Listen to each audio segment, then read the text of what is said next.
नमस्कार किसान भाइयों। एक सीधा सा सवाल है।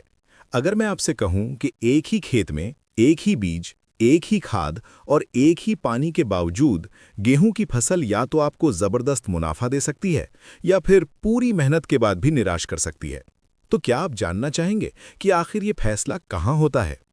ज्यादातर किसान सोचते हैं कि फैसला खाद की बोरी में होता है, कुछ लोग मानते हैं कि पानी में होता है।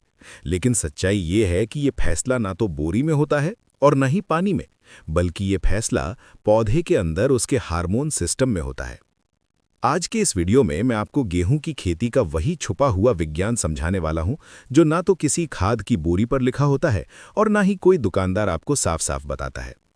आज हम ये जानेंगे कि गेहूं का पौधा खुद कैसे तय करता है कि टिलर कितने निकलेंगे, तना मजबूत बनेगा या कमजोर रहेगा, और आखिर में बालियों में दाना पूरी तरह भरेगा या अधूरा रह जाएगा।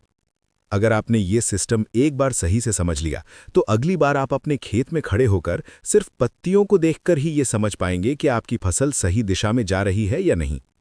असल में गेहूं का पौधा कोई साधारण पौधा नहीं है, बल्कि वो एक जीवित है जिसके अंदर हर दिन और हर घंटे ये तय हो रहा होता है कि ऊर्जा जड़ों में भेजनी है, पत्तियों में लगानी है, टिलर बनाने में खर्च करनी है या फिर बालियों और दानों की तरफ मोड़नी है।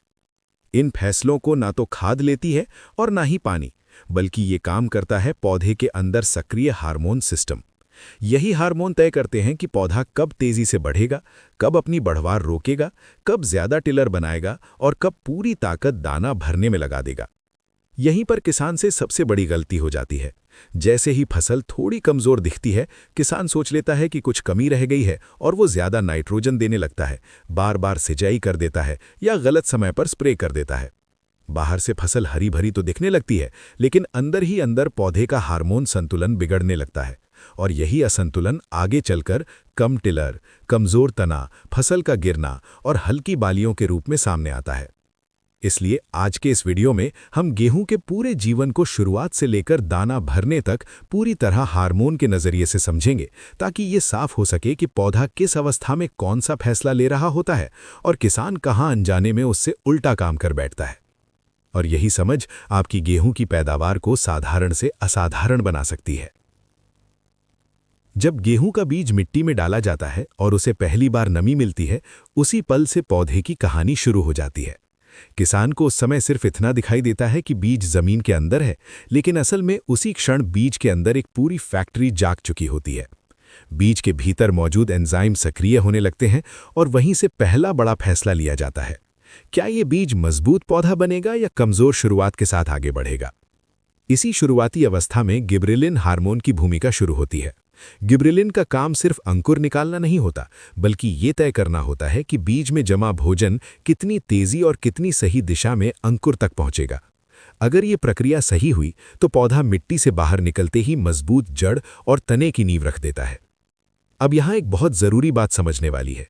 अगर मिट्टी बहुत सख्त है, बुआई के समय नमी कम है या फास्फोरस की उपलब्धता कमजोर है, तो गिबरेलिन अपना काम आधा अधूरा करता है।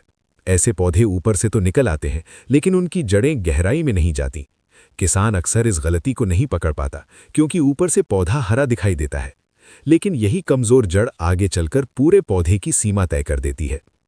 यहीं से कई खेतों की किस्मत तय हो जाती है।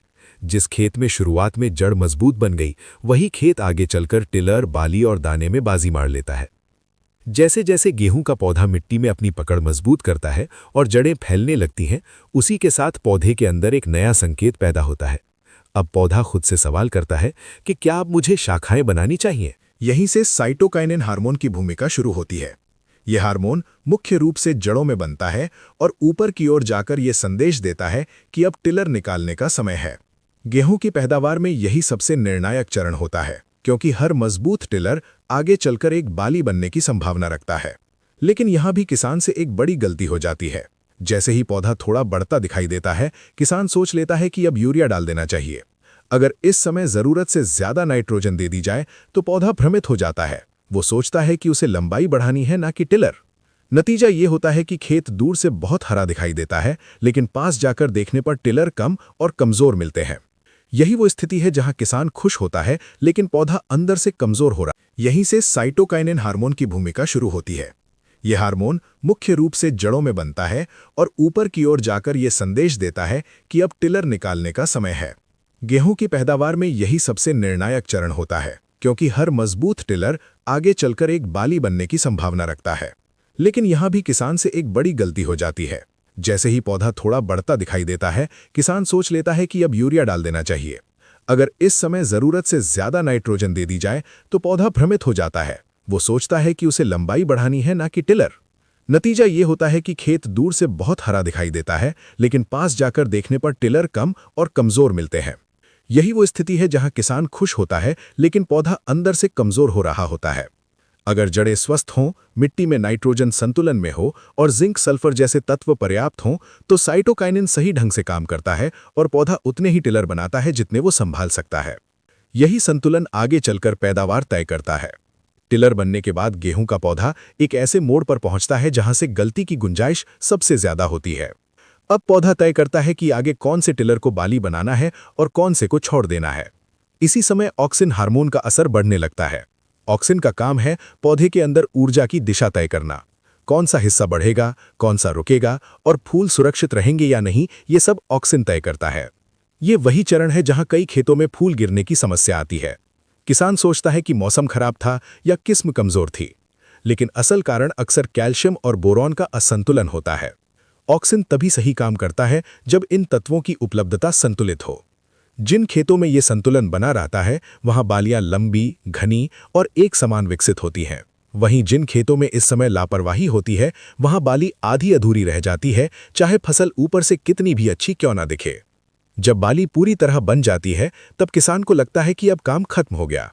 लेकिन असल में सबसे महत्वपूर्ण चरण अब शुरू होता है, दाना भरने का। इस समय पौधे के अंदर एब्सिसिक एसिड की भूमिका सामने आती है। इस हार्मोन को अक्सर गलत समझा जाता है। किसान सोचता है कि ये सिर्फ तनाव से जुड़ा है, लेकिन असल में यही हार्मोन पौधे को बताता है कि अब ऊर्जा कहाँ खर्च करनी है। एबीए पौधे को संकेत देता है कि अब नई पत्तियां या लंबाई बढ़ाने की जरूरत नहीं है। अब जो भी भोजन बन रहा है उसे दानों की ओर भेजना है। अगर इस समय मिट्टी में पोटैश और फास्फोरस की उपलब्धता सही है और नाइट्रोजन का दबाव नहीं है, तो दाने भारी और पूरी तरह भरे हुए बनते हैं।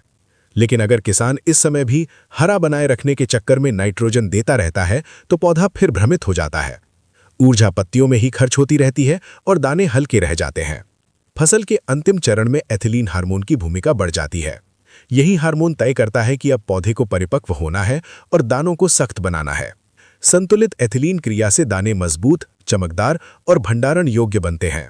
लेकिन अगर इस समय खेत में अत्यधिक नमी, पोषण असंतुलन या मौसम का दबाव हो, तो दाने सिकुड़ सकते हैं और गुणवत्ता गिर जाती है। अब आप खुद सोचिए, क्या फर्क बीज में था? क्या फर्क खाद की बोरी में था? या फिर फर्क उस समझ में था जो पौधे के अंदर चल रहे फैसलों को पहचान पाती है? गेहूं की फसल सिर्फ खाद और पानी से नहीं बनती, ये बनती है पौधे के अंदर चल रहे हार्मोनल संतुलन से। जो किसान ये समझ लेता है कि पौधा किस अवस्था में कौन सा फैसला ले रहा है और उसी के अनुसार खेत का प्रबंधन करता है, वही किसान हर साल स्थिर और बेहतर पैदावार ले पाता है। यही कारण है कि कुछ खेतों में गेहूं साधारण दिखाई देता है और कुछ खेतों में वही गेहूं असाधारण बन जाता है। फर्क ना तो किस्म का है और ना ही खर्च का, फर्क उस वैज्ञानिक समझ का है जो खेत को देखने का नजरिया बदल देती है। आपने ये वीडियो पूरा देखा और समझने की कोशिश की, ये ही असली जीत है। याद रखिए, फर्क हमेशा बाहर नहीं, आपकी सोच में होता है। अगली बार हम इसे और भी मजेदार और आसान तरीके से एक्सप्लोर करेंगे, तो तैयार रहिए असाधारण देखने के लिए।